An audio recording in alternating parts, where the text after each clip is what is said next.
Hey, sixth graders, Mr. Flato here. Welcome back to another week at Helena Middle School. Today's Bob Lesser. We're going to go on to part 4 of Characteristics of Healthy Friendships. Hope you guys enjoyed this series. Hope you got something out of it. I'm going to talk about the last 5 characteristics today. And if there's one thing I can leave you with, it's to have a friend, you have to be a friend. Let's make it a great week.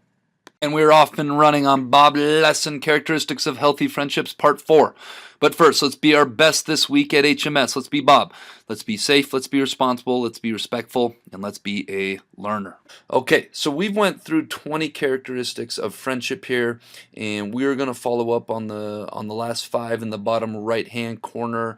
I just want to say once again, I really appreciate your guys' feedback on what healthy friendships looks like to you guys, because to be honest, I'm 34 years old, I'm about to be 35, and friendship looks different at every single age. And I don't know how effective it is for me to preach to you guys about what healthy friendship for a 34-year-old male looks like.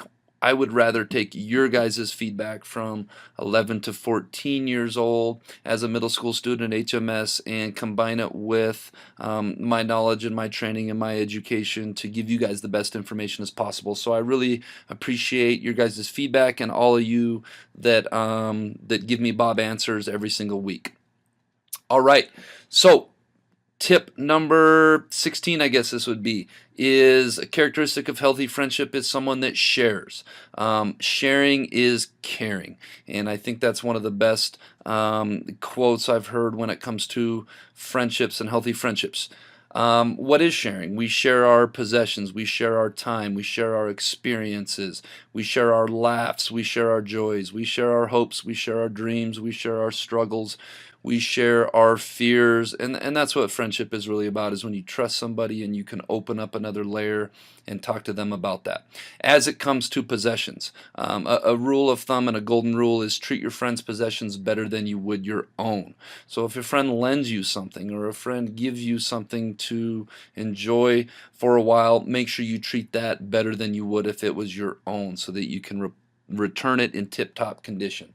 And if something happens, maybe a friend loans you a ball or loans you their iPod or something, and something bad happens and you break it, a good rule of thumb is to replace it. Quote I have, and I saw this from one of my friends on social media about a year ago. It said, if I have 10 jelly beans, and I'm going to use the jelly bean example because it works for this situation. If I have 10 jelly beans and my friend has 0 jelly beans, I now have 5 jelly beans. If you understand that, then you understand what this slide on sharing and friendship is all about. Tip number, I guess this would be 17, understanding and empathetic. This was something I heard a lot from your guys' feedback. This word empathy, it keeps popping up, and for a very good reason. I love this word.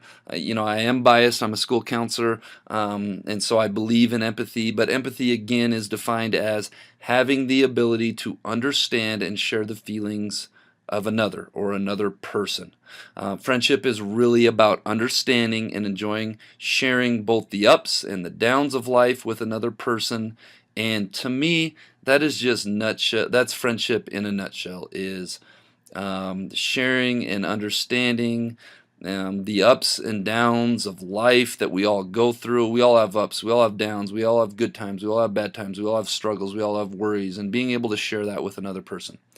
In order to do this, you have to make an attempt to understand your friend's feelings, thoughts, emotions, values, opinions, and not only have that sense of understanding for what somebody else is going through in life, but have empathy for them and their lives and what's going on with them and what they're going through in life. I just feel like this is so important, not only for friendship, but for interpersonal relationships and just for all of us going through life together. All right, next one is compromising. Compromise is to me is one of the most important. I talk with students all the time about relationships, and relationships is a broad umbrella. If you think about relationships being a broad umbrella, and under that umbrella has everything from casual friendship all the way up to very good friends, to inner circle friendships that I'm going to talk about next week, to maybe dating and romantic relationships and being married someday, and they all fit under the relationship umbrella.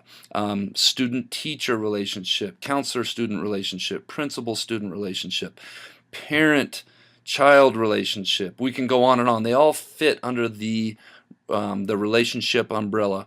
And compromise is a concept that is so critical in every single part of it. Compromising is one of the most important characteristics of healthy relationships. Compromise is about giving and taking and finding middle ground. We all are our own unique individual people.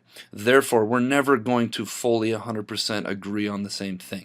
So as it comes to friendships, we have to be able to see two sides, what I want and what my friend wants. And if you look at the picture that I put below this slide, that's where compromise happens. That's where you find something where maybe you give in one time, your friend gives in the other time, or maybe you both give in on a couple things so that you guys can both have what you want. Healthy relationships should be about giving as much as you receive. I had a statistic for this and a bar graph, and I wish I would have put it on here, and maybe I will at another time, but I truly believe that in friendships and relationships, if the power differential gets outside of 50% or 55-45%, you're going to have problems in a relationship. Hope that makes sense to everybody. Second to last is you have to be humble. The definition of humble is having or showing a modest or low estimate of one's perceived importance. And I don't know how I feel about this definition. I think we need to have, and I really promote having self-confidence and having high self-esteem, but not necessarily showing it to other people.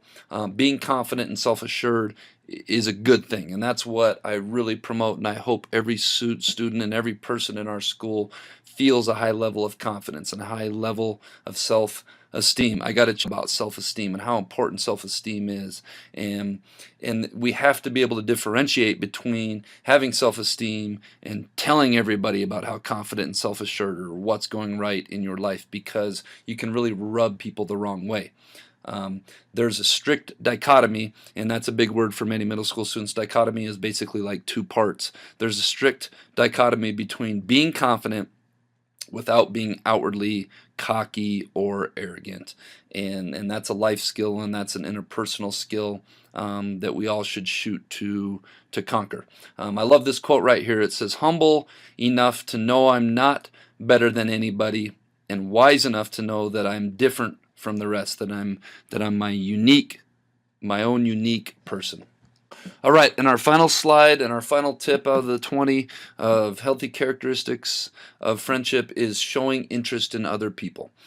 One of the best ways to make new friends is to show interest in others by inquiring or in questioning about their lives, their interests, their passions, their goals. Really thinking outside of yourself and trying to get to know somebody else. This also shows a high sense of selflessness. Selflessness is the antithesis or the opposite of being selfish. Putting others' needs before your own needs.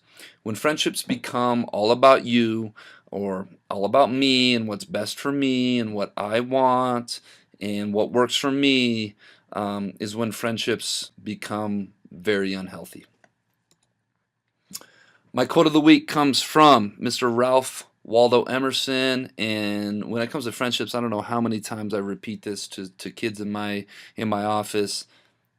The best way, or the only way to have a friend, is to be a friend. And friendship is so awesome, and it totally epitomizes life in so many ways that you want something in life, you have to earn it. You have to be it. There's very few things in life that are just handed to us. I'm a huge believer in working for what you want in life, going out there and getting it, earning it. And friendship is so true to that. The only way to have a friend is to be a friend. You can't have a bunch of friends and be a lousy friend in the process. Just doesn't quite work that way. All right, this week's Jelly Bean Question of the Week winners, Deegan Helms and Cora Helms, Kai Blyesmith, Hanahan, Vivian, George Pareto, and Paisley Rice. The answer on the clock was A. It moved like 90 degrees, both hands, each rotation. All right, this week's Jelly Bean Question of the Week. What is 3/7 chicken, 2/3 cat, and 2/4, which would also be half, goat? If you think you know your answer, submit your answer to the Bob box. I went through many correct answers just now with no first or last names, or I couldn't read it. Don't be one of those people. Tune in next week, see if you're a winner. All right, Bobcats, let's make it a great week at the Helena Middle School.